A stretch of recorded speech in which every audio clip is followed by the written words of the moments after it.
You've testified you were never investigated, ever for anything. Why'd you lie to this committee? Here's why. Senator It's because people are killed in these kind of incidents. It is an act of terrorism. Your time is expired. A special agent in charge found that you were involved. You lied to this committee in saying that you were never investigated. Senator you were never Hawley. the target of investigation. In fact, you were. Your time you lied to us is blatantly, expired. and you know it. Director Stone Manning, let me just start with this. When you came before this committee in 2021, this is before I was a member of the committee, you were asked as part of your confirmation whether you'd ever been investigated, arrested, charged by any federal, state, or local law enforcement authority for the violation of any federal, state, or local law, regulation, or ordinance other than a minor traffic offense. We asked that question of all people before the committee. You answered no. Do you stand by that testimony? Senator, I do stand by that testimony and was proud to be confirmed to do this job. What's tree spiking, Director? Senator, again, this committee engaged quite a bit. No, that's a factual question. Do you know what it is? And I do. It is. Do you want to tell us? Go ahead. Yeah, it's when people illegally put metal objects into trees so that they prevent a timber sale. What happens if a chainsaw hits a spike? Sometimes when a chainsaw hits a spike, it can buck the saw. Yeah, violently recoil, potentially kill or seriously maim the loggers. Yeah, which is why I notified the federal authorities that I had heard that had. Loggers like, for instance, George Alexander, this is from an article on the Washington Post explaining what happens when trees get spiked. Loggers who are blue-collar workers, by the way. These are not wealthy people. These are not people who have had the advantages perhaps you and others have had. People like George Alexander, who, for example, in May 1987, at age 23, his chainsaw hit a tree spike. I'm quoting, his face was slashed from eye to chin, his teeth were smashed, his jaw was cut in half. That's a typical reaction when a logger hits a spike. Now, you just said, I think just a second ago, that you were involved. There were 2 people convicted in 1989 of putting 500 pounds of spikes in an Idaho forest. Senator Rich mentioned this just a moment ago. You testified you sent a letter to the Forest Service on their behalf. I have it here. The letter says, among other things, this letter sent to notify you that the post office sale, that's the forest sale in Idaho, has been spiked heavily. The reason for this action is that this piece of land is very special to the earth. It is home to the elk, deer, mountain lions, birds, and especially the trees. It goes on, I would be more than willing to pay you $1 for the sale, but you'd have to find me first, and that could be your worst nightmare. P.S. You bastards go in there anyway, and a lot of people could get hurt. Why'd you send this? Senator, as I said at the time, over 30 years ago, a really angry and turns out violent person handed me that letter and said, will you send this to the Forest Service? And you did. Why? What you just talked about in 1987 to a logger, this is 1988, 9. I understood that people could get hurt. Why didn't you notify the federal authorities? Why did you send this threatening letter on behalf of these 2 men who were convicted of crimes? I was terrified of them and wanted no involvement with them. So you wanted no involvement, but you sent a letter that says you bastards go in there anyway and a lot of people could get hurt? Why didn't you just contact the FBI or anybody, any local authority? Because the person who did this act threatened people's lives if they disclosed who did it. Yeah, in fact, you were investigated for being involved, weren't you? Here we have a letter sent to this committee from the special agent of the USDA Forest Service, Michael Merkley, who was in charge of the investigation. He says, and he details this in the letter to this committee, that he investigated you for your involvement. He says, and I'm going to quote now, grand jury subpoenas were issued for hair samples, handwriting exemplars, fingerprints. These subpoenas were served on persons suspected of being involved, having knowledge of the incident, including Ms. Tracy Stone Manning. You've testified you were never investigated, ever for anything. Why'd you lie to this committee? Senator, this committee delved deeply, went into the court records where I testified against these men. Were you issued subpoenas? No. You were not issued subpoenas? I was issued a subpoena to appear before a grand jury with Really? with Because about 13 here's what he people. says. Ms. Stone Manning was extremely difficult to work with. She was antagonistic. She was uncooperative, refused to provide her hair, handwriting exemplars, and fingerprints as ordered by the grand jury. It was not until after we informed her she would be arrested if she did not comply with the subpoenas that she provided the samples to me. So you were subpoenaed. Senator Hawley, You your were time the is target of an expired. investigation. Do you have a question? You were the target of an investigation. You lied to this committee. Why? Senator, I never received a target letter. I'm curious, I understand why this committee jumped over 30 years of my career in considering my nomination and went to a salacious moment from graduate school where I tried to protect people. What I don't understand is why we're not looking at the last 3.5 years now. Here's why. Senator It's because people are killed in these kind of incidents. It is an act of Your terrorism. time is expired. A special agent in charge found that you were involved. You lied to this committee in saying that you were never investigated. You Senator were never Hawley. the target of investigation. In fact, you were. Your time You lied to us is blatantly. expired. And you know it. Thank you. Senator Brasso. Thank you, Mr. Chair. Ms. Stoneman, the Bureau's Rock Springs Resource Management Plan will devastate the people of Southwest Wyoming, lock up millions of acres of land, local communities, the entire state relies on those lands. The governor, state legislature, county commissioners, local communities all strongly oppose this plan. So why are you ignoring Wyoming's opposition to the plan across the board? Senator, thanks for the question. As you know, the Rock Springs plan is, there's a draft out. There was a public comment period. There was a lot of hyperbole about facts that were not true about the plan. So we've done a lot of education work with your constituents about what's in the plan. More importantly, we extended the public comment period and worked with the governor.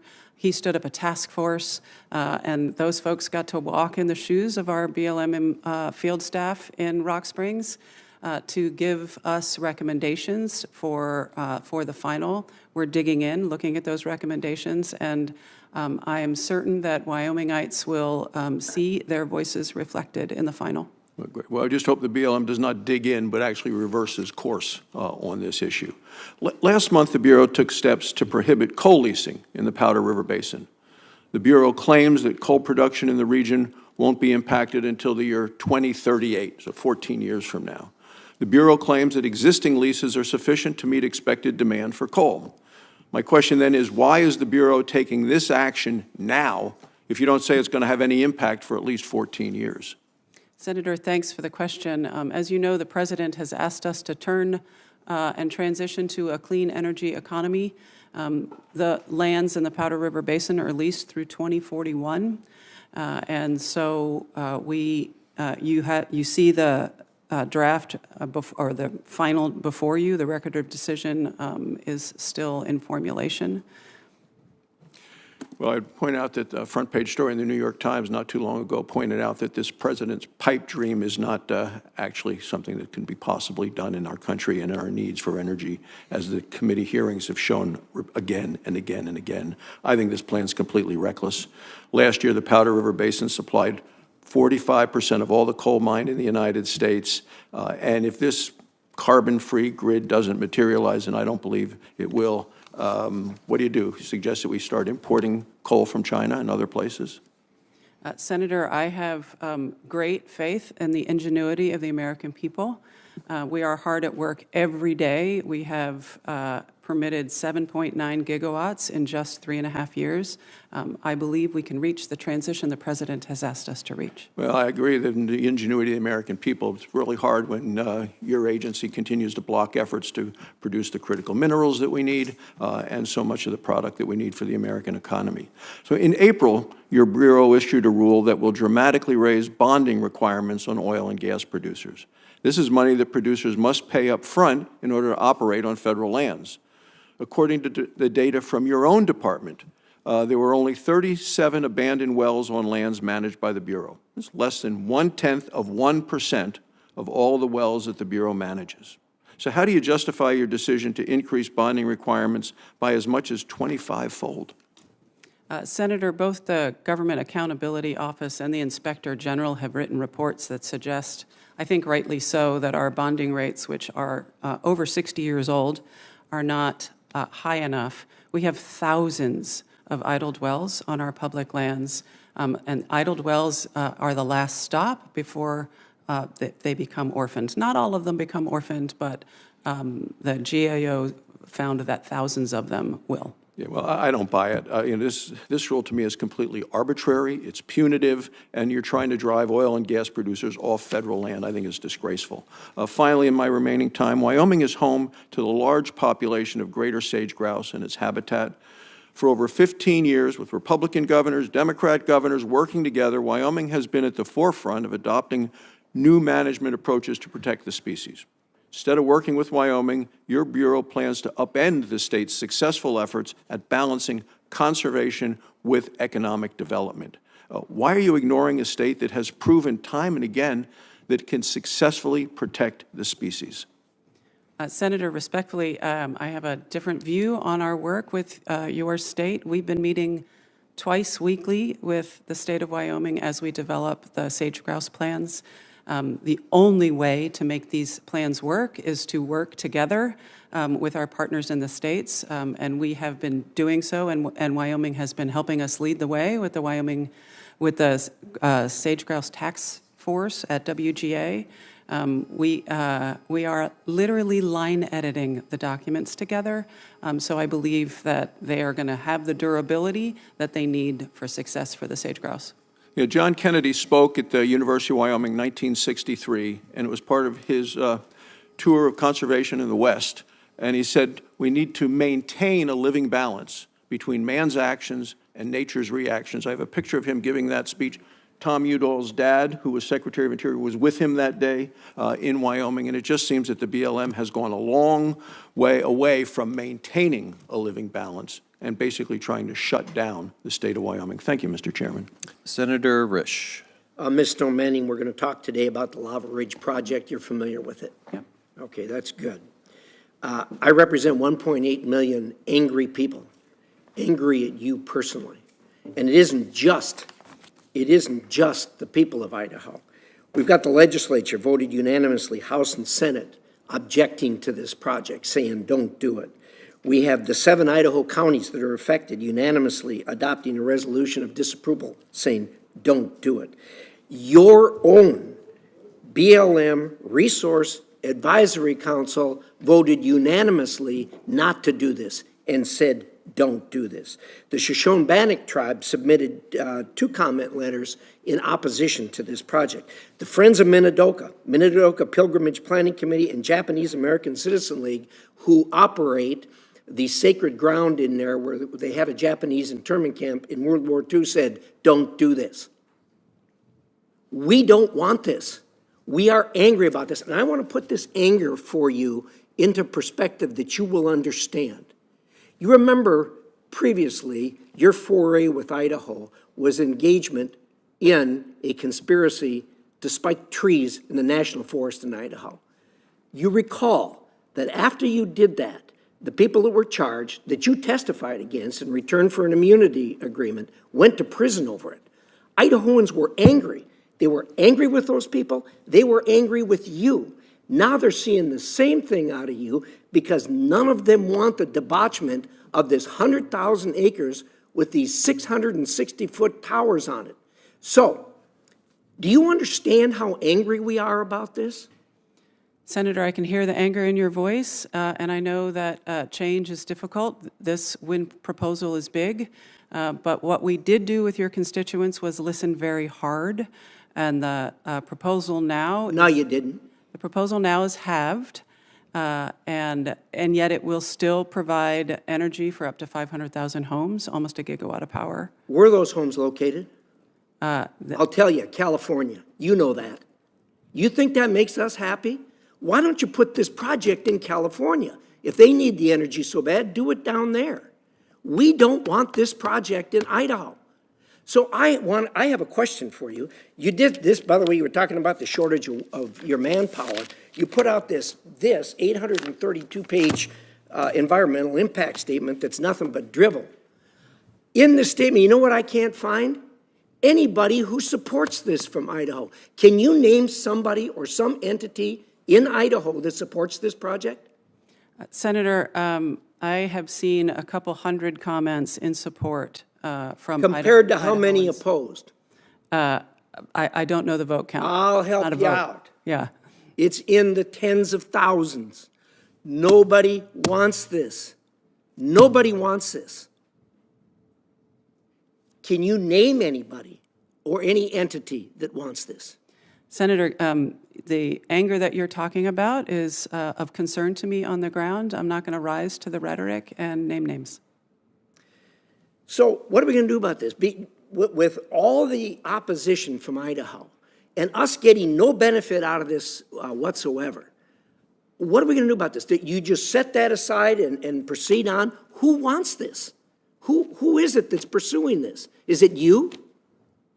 Senator, we responded to an application from a company to develop public lands. It's what we do every day.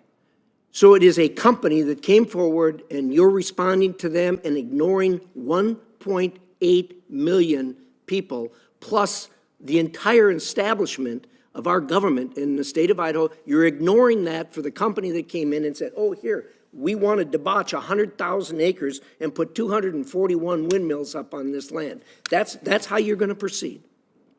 Senator, the final EIS does call for that. The original proposal called for 400 turbines, and we listened to your constituents. We listened. You didn't hear any constituents say cut the 400 in half. Every constituent said, don't do this. So you didn't listen. Senator, I hear the frustration and anger in your voice.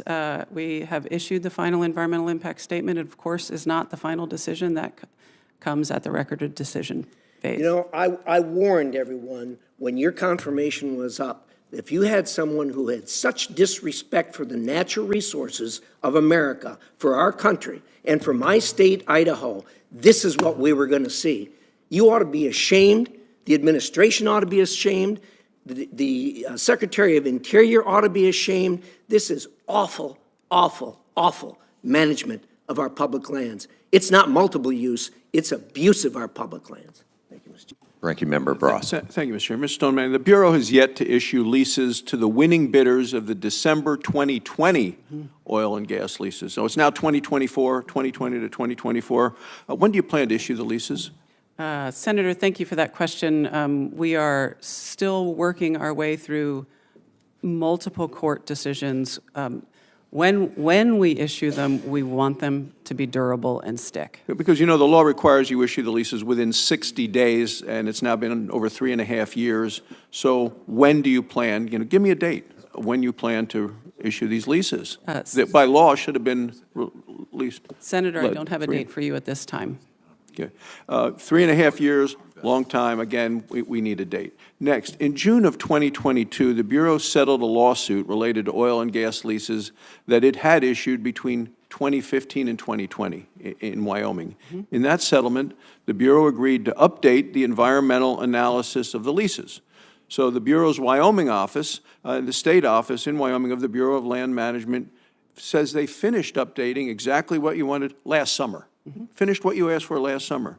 So why is your Bureau not then released this updated analysis? Senator, again, as I was mentioning, we are reconciling different court decisions and opinions throughout the West, and we want to make sure that we are consistent. Well, it seems like a lot of foot dragging. The state officers can't issue the permits to drill on these leases, refuses to until the Bureau releases the updated analysis, which was now done which was done a year ago. So again, when will the Bureau release that analysis? I'm sorry, which analysis? The one that was done a year ago by the Bureau, Wyoming's Bureau of Land Management, based on the 2022 settlement. Yeah, again, Senator, I don't have a date for you. Yeah, well, we need a date. And you can see how every member of this side says this is a deliberate sabotage of American energy by an administration with this approach, which is a pipe dream about their view of when we can get to a carbon-free America.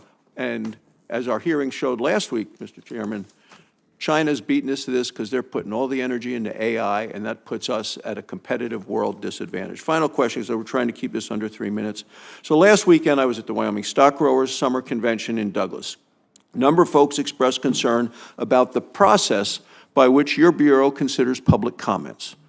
Does the Bureau require individuals who submit public comments to identify who they are and where they are from? Senator, I believe that is the case.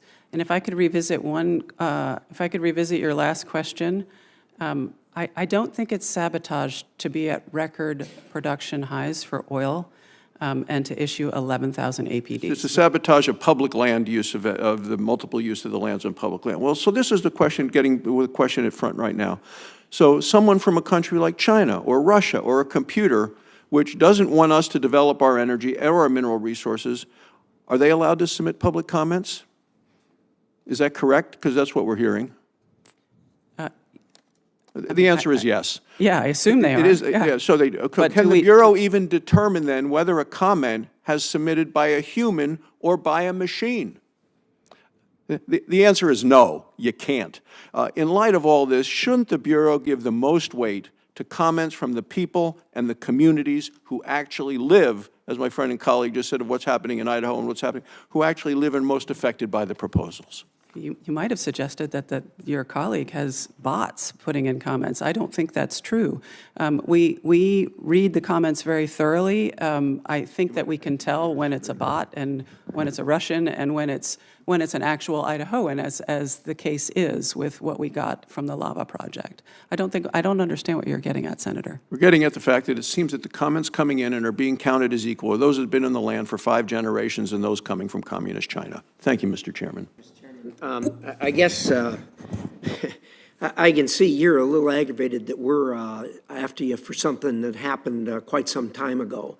But I want you to know that ecoterrorism is so bad that when someone commits that, they certainly ought to be disqualified from management of public resources. That's why we're angry about this. Now, Senator Hawley wasn't here, but I was here when you had your hearing.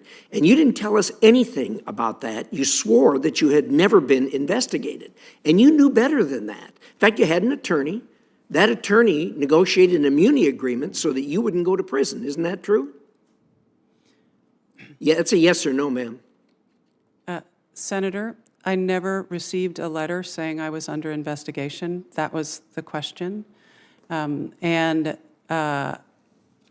was never a question about whether you received a letter that you were under investigation. The question that was asked to you was, have you ever been under investigation? And you knew you were under investigation. We were never able to cross-examine you on this.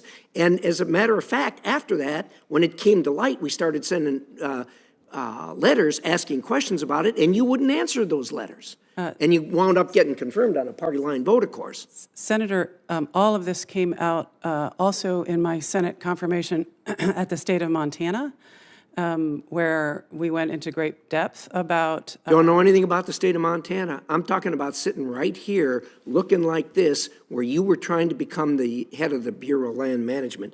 Let me say something else that really troubles me, is the lack of remorse of your involvement in this. You're saying, oh, I was handed a letter and I had to send it because I was scared. The investigation had things very different than that. There's a statement in there by the investigator that says Stone Manning, quote, was an active member of the original group that planned the spiking. There is a quote in here from a witness who overheard you. She said that she had overheard, we're in a conversation where Ms. Stone Manning, along with other co-conspirators, planned the tree spiking and discussed whether to use the ceramic or metal spikes in the trees. We all know how important that is, whether you use metal or ceramic. Lastly, the ringleader of the whole thing, Mr. Blunt, said after your hearing, and you said, oh, well, you know, I didn't know anything about this till he handed me the letter. He said, this is the ringleader of your conspiracy, said, quote, she knew about it far in advance, a couple of months before. So your lack of remorse here is despicable, to be honest with you. Senator, I have to say for the record, none of what you just said is true. Well, somebody sure thought it was. Did you sign an immunity agreement? I actually couldn't tell you the difference between a ceramic and a metal spike. I actually don't know the difference. Well, the difference, as you know, is when they go through the mill, they're x-rayed, and if there's metal in it, they'll be able to kick it out. If you put a ceramic spike in, they'll never pick it up, and it'll kill mill workers. That's the difference between ceramic and metal, and they overheard you having this conversation with someone else. Look, I can't tell you how deeply disappointed I am, not only in what you've done. You wanted us to look at the last 3.5 years. The last 3.5 years has been a disgrace, as you've heard here today. Thank you, Mr. Chair.